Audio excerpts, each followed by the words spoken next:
It's not something whispered about in certain circles. It's not something that comes in a plain looking jewel case.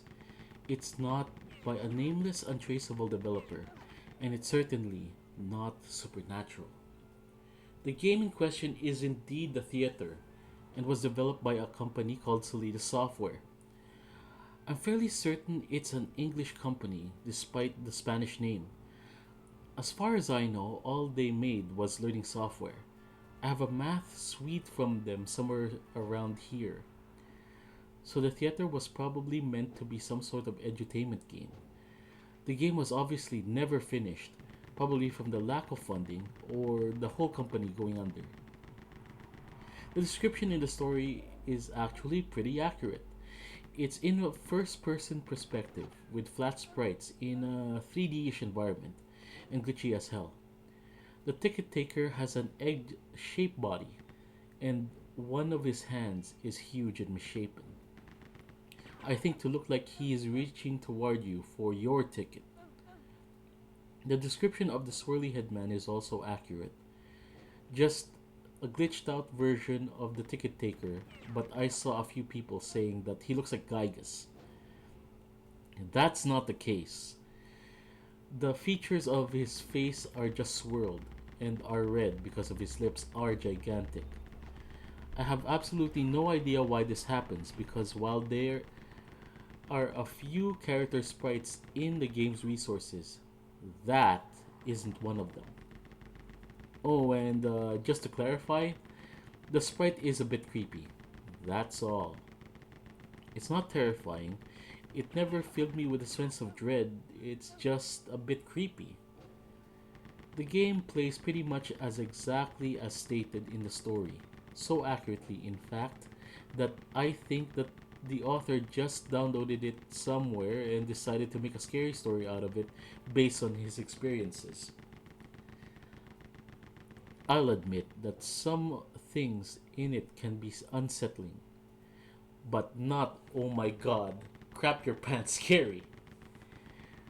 Like I said, the game is unfinished and very glitchy.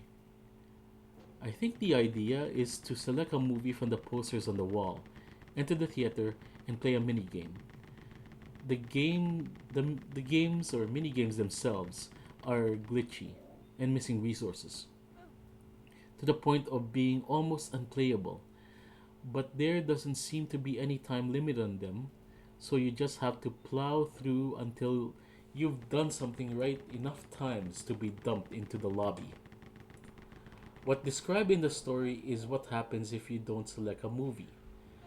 You'll be allowed to enter the theater, but since the parameter of which game to load hasn't been set yet, you'll just be dumped back into the lobby. Here's where it gets a bit weird. If you continue to enter the theater without choosing a movie, odd, sometimes creepy things will happen. I'm not sure why, but if I were to make an educated guess, it would be that glitching past the mini games like this causes variables to reach values that they shouldn't, resulting in things appearing where they shouldn't, or the game is just glitched to hell and back. It's been years, but here are some of the effects that I can remember. The swirly head man, movie posters appearing out of their frame, textures changing color, legitimately disturbing audio issue, other characters and other areas. The last two are obviously the most interesting ones. Sometimes you'll spawn in a small room with a black floor and green walls, which will crash the game if touched. Sometimes you'll appear in a room similar to the lobby with a concession stand. Kinda. There's a lady behind the counter with an incredibly poorly drawn popcorn machine and soda fountain. But it's an image on a wall. It's basically just a big yellow concession stand mural. I don't remember if you can interact with it or not. The only character that appears worth talking about is a guy in a brown jacket who appears on the sidewalk outside the lobby. Looking back, I don't think the story mentioned this, but to the left of where you start out, the wall is a row of glass doors looking out onto the street outside the theater.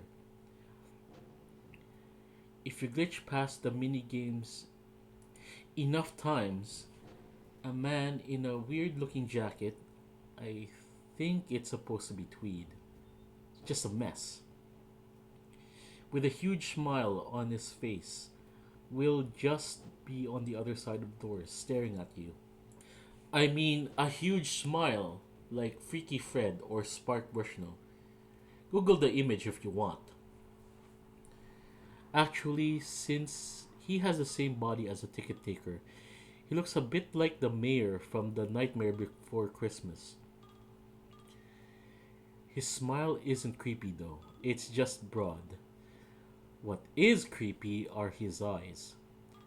While the ticket taker, ashtray, and other sprites always face you, the smiling guy is anchored in place like one of the walls. His eyes, however, are just staring at you. Just thinking about it gives me the chills. Okay, okay. While there is nothing overtly scary or supernatural about the game himself,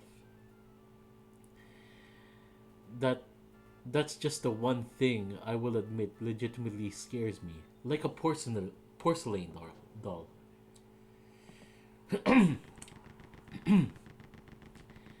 That's pretty much all there is to it, to the theater. If you can find it somewhere, I recommend downloading it just to see what it's like. Oh, and I forgot one thing. As stated in the story, getting the thing to run is, to say the least, difficult.